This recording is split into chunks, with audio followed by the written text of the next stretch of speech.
Rob, how do you view that table now? Oh, it's still very exciting, isn't it? You know, we're in second place and we're getting to the business end of the season. It's certainly better being one off the top than one off the bottom, that's for certain. So, you know, we're pretty comfortable where we are. It's exciting. What we have to do is make sure that our league position and, as I say, the excitement of what's potentially there for us and what other teams can potentially take away from us doesn't actually detract from the level of performance, because that's the key thing, isn't it?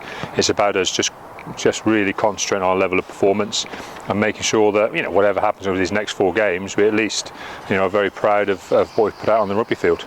Is it a case now of ticking off targets, you know, top 4 first and then looking at top 2?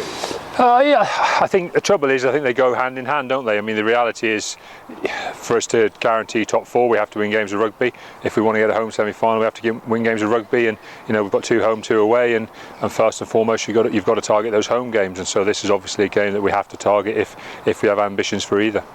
I know obviously 90% of your thoughts will be on Worcester, but Worcester's still got a big part to play in your season this year, haven't they? Yeah, well, that's what I mean. Potentially, I mean, depending on how things shake up, we could end up playing them, you know, easily playing them 3 times. We play them in the quarter-final. We've obviously got them at home here in the Premiership, and then obviously, if we both end up in the top 4, you know, we could easily end up playing each other again. So obviously they will. You know, Wasps themselves have got a pretty tough run, and they've got to win games of rugby as well, and that's kind of one of them is coming here and playing us. But that's kind of what the excitement of this stage of the season should be. You know, I keep saying to the players, you know, the games run out thick and fast, and the sun's shining now. This is the time to enjoy yourself. This is the time to capitalise on the hard work you've done so far, both in the games you've played and the points you've collected, but also in the physical work you've done to make sure you're a really good player at this stage of the season. So that's what we're focusing on. We're very much focusing on ourselves and the positives, and really not trying to worry about, you know, what's it going to take to be top 4 or top 2, but to get out there and enjoy each game. We touched on the this huge run that you had of 10 games in a row. This is the final one, and Worcester look like they've mastered it pretty well. They've picked up quite a few wins, haven't they? Yeah, and particularly lately, you know, they're one of the form teams in the Premiership, and to be fair to them, the games they've won, they've deserved to win. And actually, you know, particularly if you look at, say, the Harlequins game, you know, away from home, they probably should have won by a fair bit more. So, you know, they're showing some really good qualities. They're looking nice and comfortable. I kind of said that at the start of the season, that very quickly they looked comfortable with what they were trying to do, and you know, they weren't always executing everything, but you could see that there was a pattern there, and they didn't fall apart as a side. And obviously, what's happening now is they're reaping the rewards of sticking at that and improving week by week and getting up to speed of the Premiership and adding things here and there to their game. So they're going to be a fantastic challenge for us. You know, they come here, they've managed to win enough games that they can come here with a little bit, not too much to lose, which makes them dangerous. And for us, you know, we've got to work very hard to maintain the quality of the home performances that we've put in this season.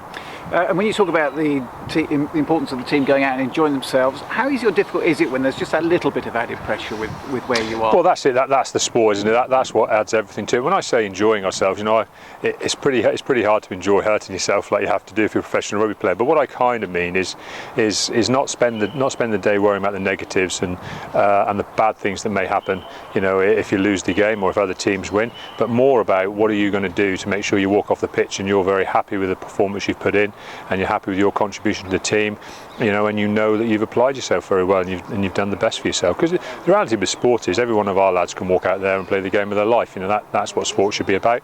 And I'd rather them be in a mental state where, you know, we're encouraging them to go out there and play the very best rugby they can, rather than have them worrying about making mistakes. Jack Noel now back off, as you see, from his England duty. How did you feel he did? Oh, he's done exceptionally well, hasn't he? He's played very well in a good team that have performed well, you know, under, as you say, a fair amount of pressure. And it's great to have him back. And I think the week off last week was great for him. But actually, you know, I look at him train this week and he's bouncing around. And I think it's very noticeable that the England players have returned from the Six Nations. And I look at the sides they're playing for and how they're performing. You know, and we were on the tail end of it last week at Saracens. I think the England players have bounced out the Six Nations on great form. I think that's fantastic for English rugby. It's fantastic for this tail end of the Premiership, because you're going to see an awful lot of very good international players playing right at the top of their game. Huge game coming up against Wasps a week on Saturday. Will that in any way affect your team selection for this Saturday? No, not at all. You know, we've gone. You know, I think at this stage of the season you go game by game and you pick your best team, and if they're fit and they're fresh enough to keep playing, then you keep picking them. That doesn't mean there won't be 1 or 2 changes, because we have picked up some bumps and bruises. We have got a couple of fatigue players, and so what we're looking at is what's the best fit for this week. We're pretty comfortable. We've got a strong squad to select from. We're getting stronger week by week. You know, Damien Welsh got a game in last week.